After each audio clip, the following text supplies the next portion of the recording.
Hi, I'm Lee Johnson, and if you haven't been here before, welcome to my channel. If you like my content, please subscribe and hit the little notification bell. Mostly on this channel I talk about magic from a broad perspective actually. There's a lot of chaos magic, demonolatry, hoodoo, witchcraft, things like that. But I also speak about manifestation techniques, and not just the mainstream norm, but also from the magical point of view, really. So sigil magic, servitors, spell casting, working with demons, things like that. If you're not sure about the whole demonolatry and demon thing, and even black magic, left-hand path stuff, have a look at some of my other videos revolving around that, because it's not as doom and gloom as a lot of people probably think it is. Well, not from my perspective anyway. But today what I want to talk about is a crossed condition, what's known as a crossed condition. You come across this a lot in hoodoo, probably because you have an uncrossing oil or uncrossing ritual, products and services revolving around the uncrossing. And in order to understand what an uncrossing is, you need to understand what a crossed condition is. Now, I like to allude back to Carlos Castaneda and his works, and I borrow a lot from his works when it comes to energy, general energy, how it relates to our surroundings, our body, how things actually come together and things like that. But it also alludes back to AngloSaxon weird, and your own personal path, the energy that you project, and basically the energy that how you follow. As you walk along your path, you follow a certain energy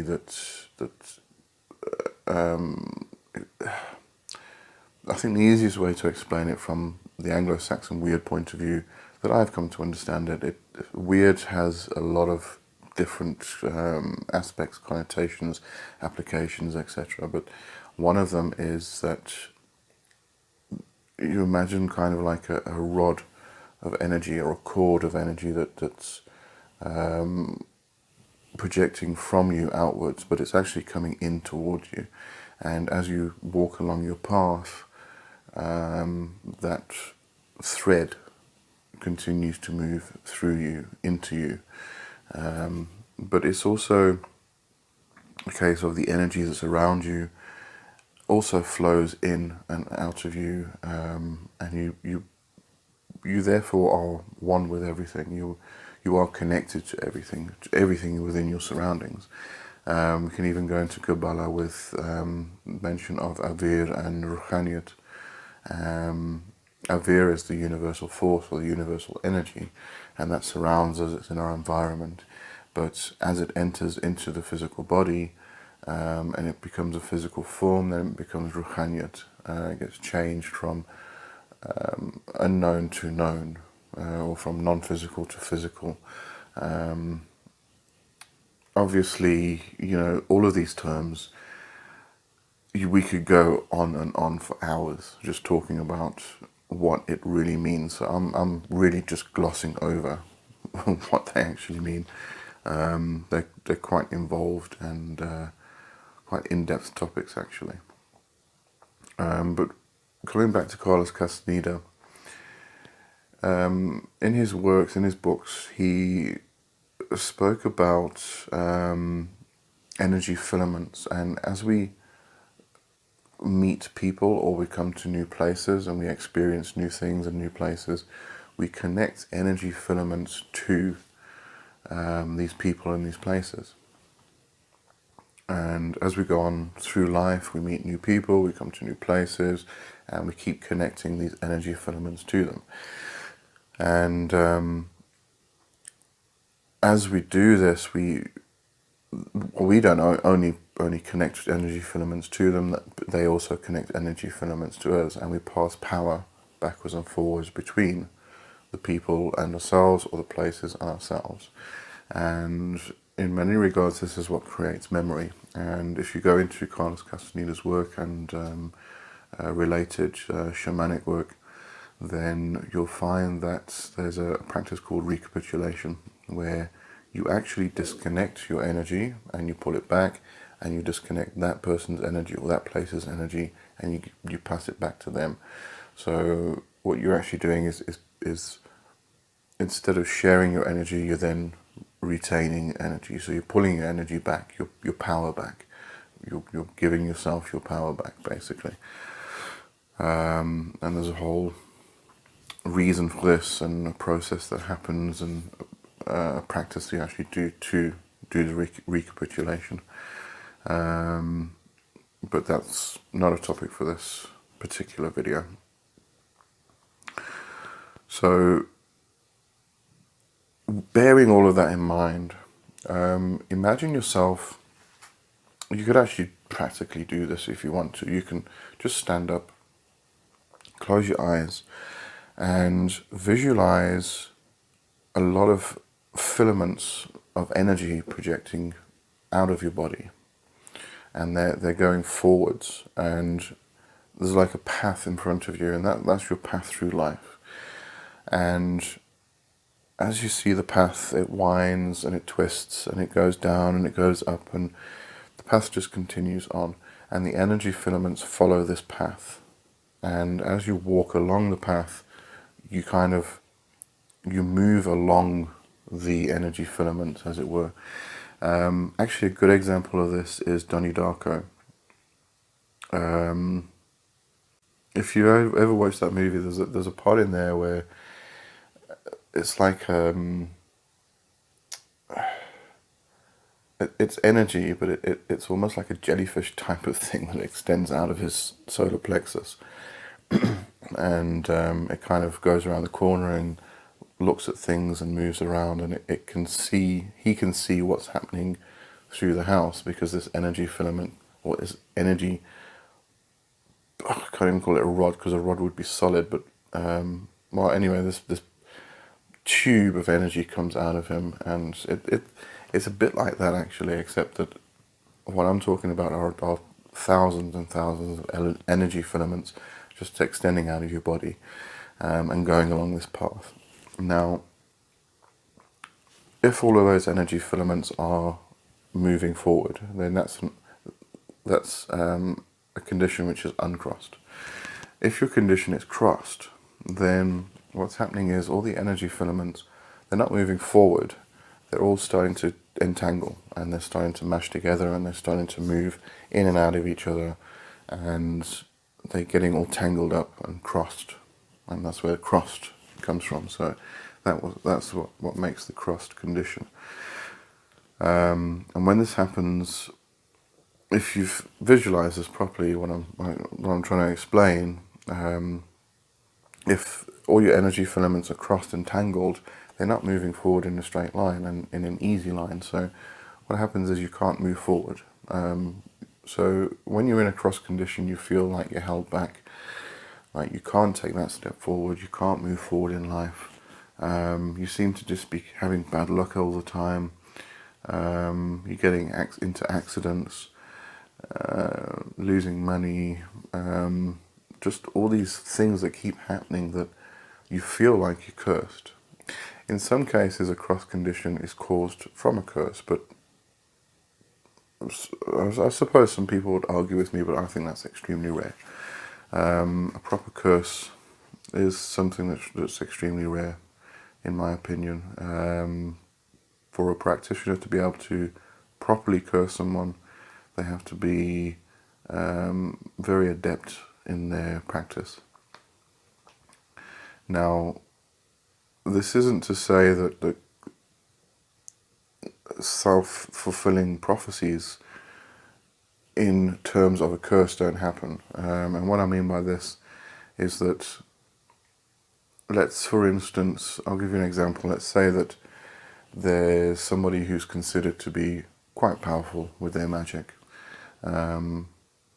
If they want to actually curse somebody who believes that this person is very powerful in their magic, in their practice, then they don't actually need to do anything to actually curse the person. They don't need to call any spirits. They don't need to actually do any work.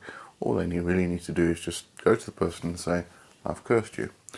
And that person will believe it so proficiently that they will actually, it will become a self-fulfilling prophecy, and they start crossing their own energy. Their energy just starts tangling all by themselves. They do it all themselves. So in that case, it's very much a psychological trick. So that does happen, but usually the main cause of a cross condition is just life itself. As we go through life, we hit a bit of a roadblock sometimes, and that roadblock creates negativity. We then start building up that negative energy, and we end up crossing our own energies.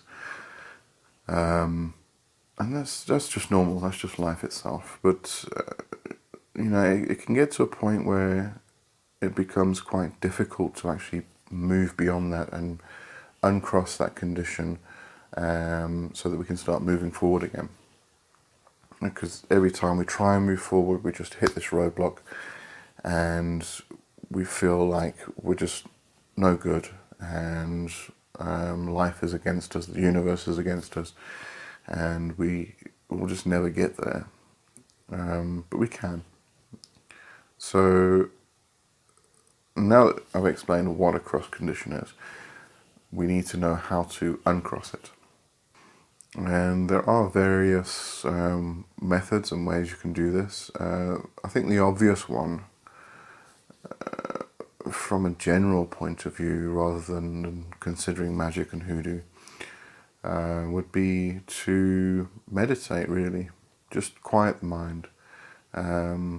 Once you've quieted the mind, you can start to examine. You can examine yourself, you can examine your path, your intentions, what's happening.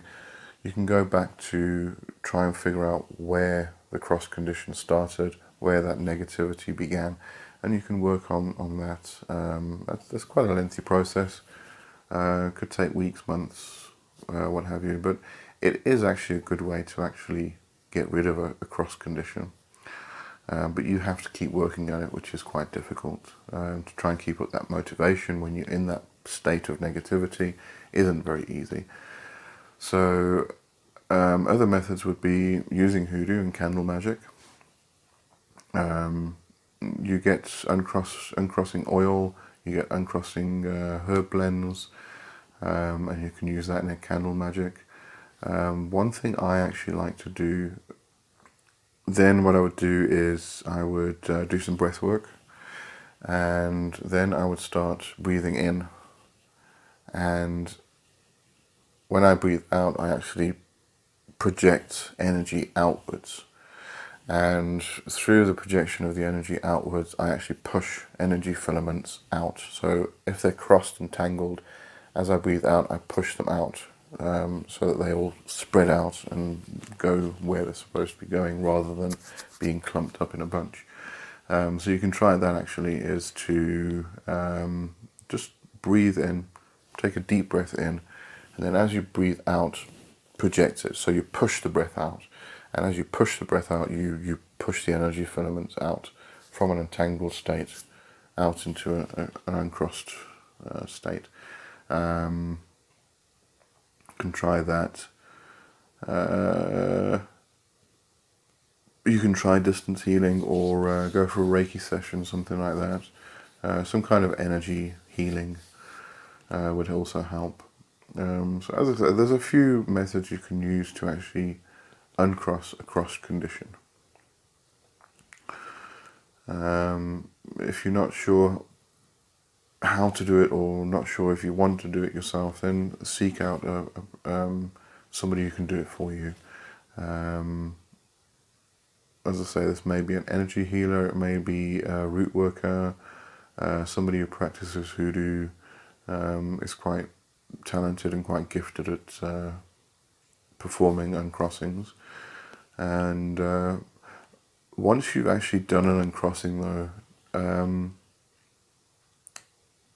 I would also advise you to do something like, if you're aiming towards hoodoo, I would advise you to do something like a fiery wall of protection, because after the uncrossing you might find that because your state has been crossed for so long and tangled for so long, you're not used to that uncrossed state. So it's with most things with the body, you know. If the body's been so used to a certain thing, and you all of a sudden get rid of that thing, it's going to want it back again. It's a bit like negative energy. The body needs negative energy, and if you remove all of the negative energy, the body actually starts creating it itself because it needs it. It's used to it, but it also balances the system. Some years back, when I was studying Reiki, I instinctively started to pull negative energy out of people. But it was quite a fast,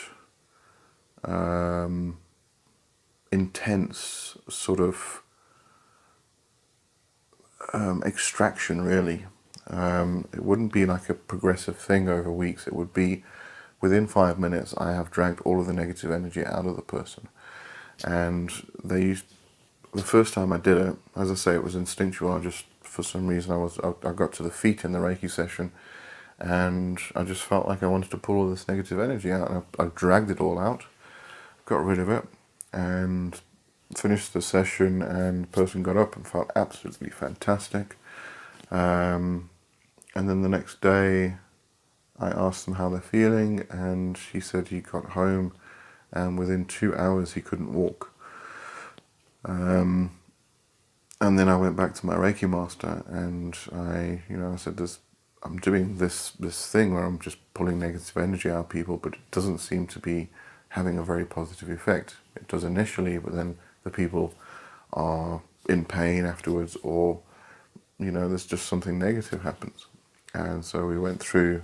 I did a session on my Reiki master, and every little cut, tiny little cut. She had a mosquito bite in her ear, and everything just became infected. So the body needs that negative energy to balance it out. So never forget that. But as I say, if you suddenly remove all of that negative energy, the body will want it back again. And it's the same with the crossed condition. If you've got this cross condition and all of a sudden you uncross or untangle all that energy, then the body's going to want to try and bounce back to what it was used to. So do some work afterwards, do some meditation, do some soul searching, really, to find out why that cross condition began in the first place, and try and correct that path. Try and correct what you did in the past, so that it doesn't happen again. It probably will start tangling a bit, but try and make sure it doesn't come back to that same state that it was, that you just couldn't move forward anymore. And just, if you go to an energy healer, Reiki sessions, whatever type of energy healing it may be, just go for a few sessions, once a month maybe, just to make sure that energy starts forming in a different manner, so it doesn't keep pulling back and tangling up again, but it starts loosening and loosening and loosening a little bit more each time, and then eventually it's flowing in the right direction, because that's what it then becomes used to. As I say, if you like my content, please like, share and subscribe. Hit the little notification bell so that you know when I bring new videos out. I bring videos out every Tuesday and Friday. Tuesday is usually more manifestation type of content. Friday is more magic type of content. So depending on what you're interested in, you can tune in on Tuesday or Friday or both. I don't mind. I would like it if you did both, and you click that subscribe button. As you probably tell, this channel is still new, fairly new. I do need a better set and better lighting and everything else. So if you do subscribe, it will definitely help to get there. But one step at a time. Thank you for watching the video, and I'll see you next week. Cheers.